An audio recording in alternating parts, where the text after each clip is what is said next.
Hey, what's going on, guys? It's Shaun of the Dead. I just wanted to come at you with a little interesting video. I just saw this new show. It's called Apocalypse 101. I watched 2 episodes of it so far. My buddy told me about it. 2C2, check him out. I looked at it and I was like, okay, these guys are a bunch of douchebags. They were running down this guy's trailer that he had set up for the back of his truck that he could hook on, drive him and his 4 little kids out, and his wife.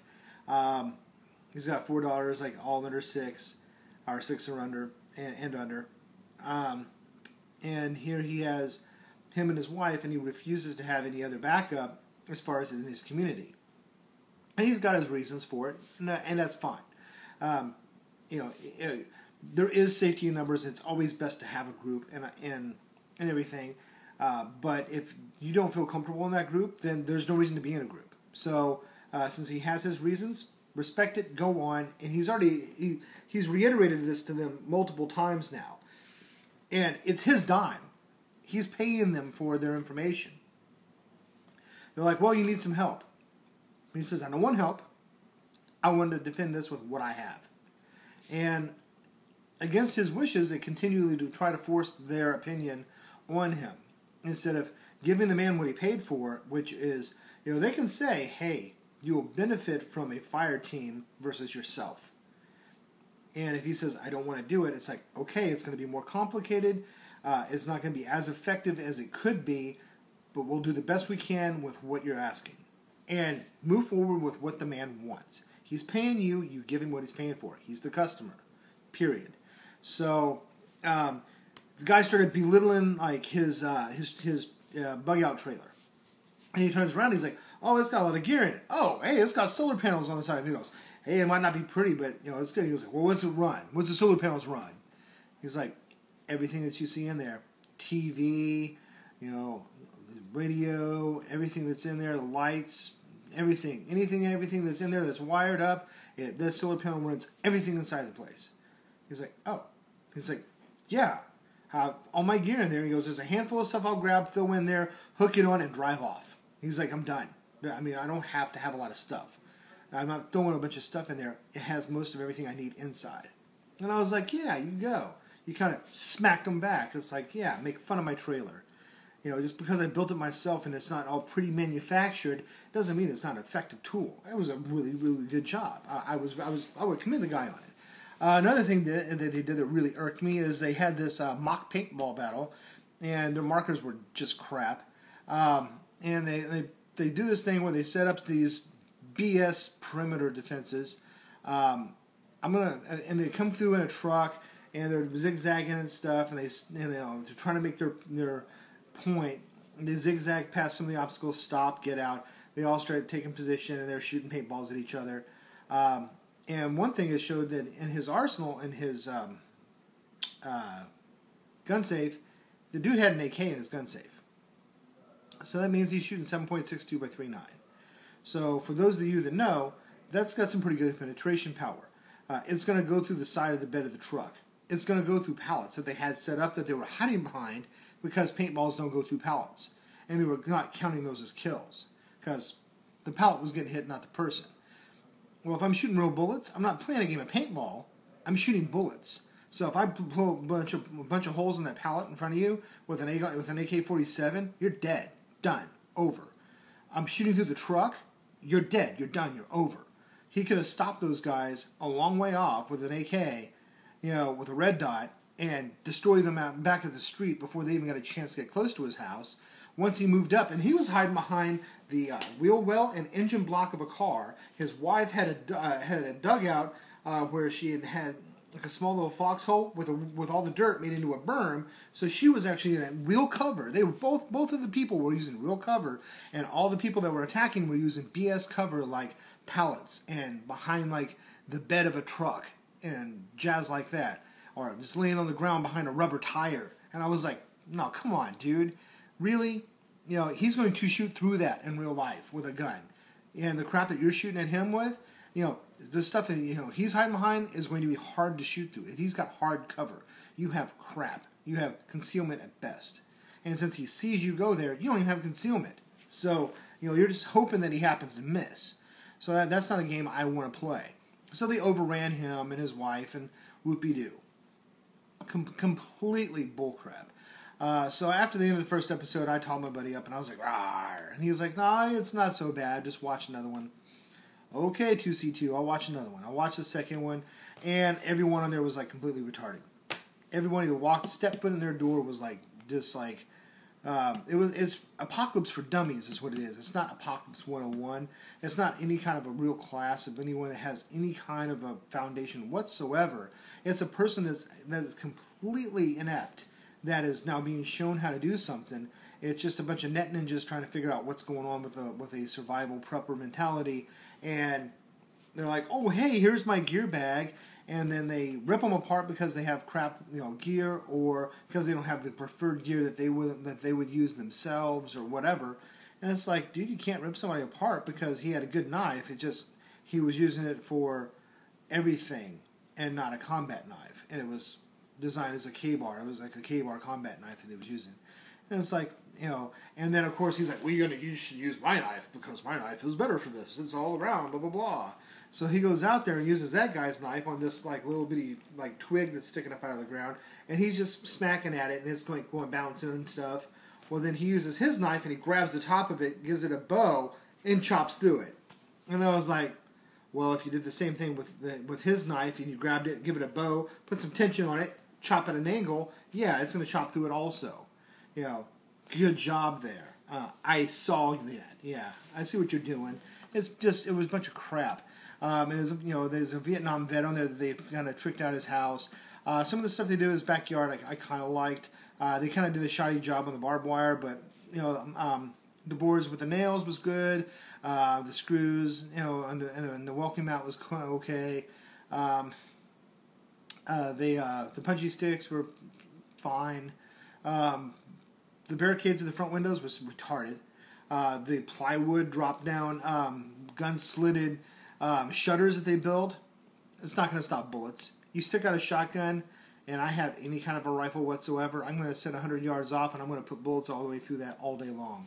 Again, if a pallet doesn't stop a 22, that little piece of chipboard's not going to stop a 22. Much less, if I'm shooting like NATO 5.56 or 223, or if I'm shooting 7.62 by 3.9, 30-30, 30-06, 7mm, 300 Win Mag, you name it. Keep on going. 243, 270, doesn't matter what I'm shooting. I'm poking holes all the way through that all day long, and they're poking out shotguns. Unless you have a slug in there, you're not going to be able to even get close to any kind of potential for even the smallest caliber rifle, like a 22 long rifle, and still have much on it. If you're using shot, forget it. If you're using slugs, you can reach out that 100 yards. And if I'm using a 22 long rifle, then you might be able to keep me at bay. But if I have anything better than that, I'm going to be punching through any wall you have in your house. And it was just really, really cheesy how they set everything up. The dude has got a fab shop in his backyard. It's like all he needs to do is buy some metal and reinforce his place with some metal. And then he can make his place not only bulletproof, but he can make it fireproof. What the frack am I going to do first thing? Molotov his house. They come running out, you shoot them, you put the fire out, you go in and you loot them. I mean, that's the looter mindset. I mean, so they're not talking about anything like that. This guy is like, this is my last stand. I'm going to stay at my house till I die.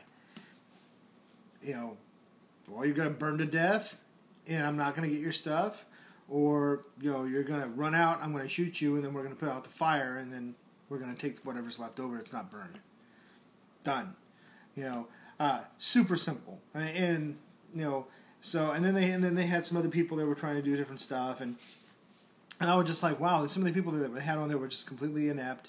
The guys themselves are not exactly what I consider to be experts. The gun expert that they had, the so-called gun expert, was like, oh, well, you should have these guns here, and they're pointing out different guns, and I recognized a couple of the guns that was on the table. One of them in particular, Ruger 1022, which is a great rifle. I have to say, that's my favorite 22 rifle by far, is the Ruger 1022. If you don't have one, get one. They had that on there. They had a couple of 25-round mags with it on the table. And I was like, yeah, okay, well, this might be pretty good. He didn't even mention that once. He was talking about bolt-action rifles are the best rifles in the world because they don't fail. Dude, let me tell you right now, any gun, every gun can fail. I don't care if it's an AK-47. I don't care if it's a bolt-action rifle. I don't care if it's a revolver. I don't care if it's an AR-15. I don't care if it's a semi-automatic pistol. I don't care what it is. It can fail. And it will fail. Inevitably, it will fail at some point. Even if it's never failed before, there's a high likelihood that a gun will eventually fail. If not because of the gun's mechanics, but because of the actual projectile itself. Some guns are easier to clear than others, I'll grant you that. But guns they're a piece of equipment, and equipment can and ultimately will fail. So, by saying, oh, this is going to never fail, it's like, dude, you're obviously not a gun expert. You're a dude that has like 4 or 5 guns in the back of your truck, and you're buddies with these guys that have adult TV shows, so you're trying to get on TV and say you're something, whatever.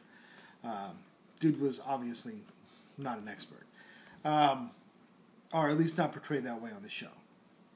And this is all my personal opinion, so, I'll probably catch a little bit of flack from it. I don't really care. If you've seen the show, and if you find something in there that, and there's nuggets in there. I like the way they made the Faraday cage. That was cool. They did a few things, and there's some nuggets in there of information that's worthwhile. Once in a while, you'll get a little piece here and there. You're like, oh, that's not bad. That was okay. But for the most part, not really. They didn't even acknowledge the dude's rat traps, which is a phenomenal thing to do. If you're going to go out and you're going to try to survive, get rat traps, and you can put those out there. Make sure you drill a hole. Make sure you have yourself some tent stakes or something, or a tree with some 550 cord that's tied to the actual rat trap. And you can catch like rabbit and some stuff like that. Small game will run through there, get popped on that rat trap, and even if you only catch a leg, as long as they can't slide their leg out or gnaw it off, and they can't pull the trap away, then you've got them snagged. So rat traps are a phenomenal thing. It'll kill a squirrel like it kills a rat. So you get out there, bam, you got a dead squirrel. You go out there, boom, you got food. So rat traps was phenomenal. They didn't even acknowledge that, even though the guy had some foreknowledge of that. And then they were just talking about their snares, and they were trying to go all hoo-ha on that. Not that I'm against snares. I like snares. Snares are fine, but at the same time, it's it was them cutting everybody down and trying to say, well, I'm bigger and better than you. I am with Forge. And it's like, whatever. It's like, dude, you need to hire me and my friends because we're better than what you guys are doing on there. And I'm not going to belittle people. I'm going to be like, well, let's see what you have here. Well, it looks like you have this. I recommend this. I don't have to be a douchebag and berate you, but I can tell you what is more effective and what's not as effective, and tell you what your firearms are and what your better options may or may not be and why, and depending upon your personal situation. So, all in all, I was kind of disappointed with what they were doing, and that the way that they portrayed themselves, the way they carried themselves was a very arrogant mentality and a very arrogant air to them. And overall, I was very unimpressed with the show. I was very unimpressed with the people. Just about as unimpressed as I am with Practical Prepping's scoring on Doomsday Preppers.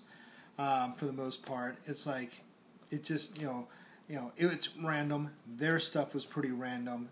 Nothing seems to follow any kind of a real concise pattern, and I don't like that. It's like if you're going to do something, do something in that equates. And their stuff was kind of random also.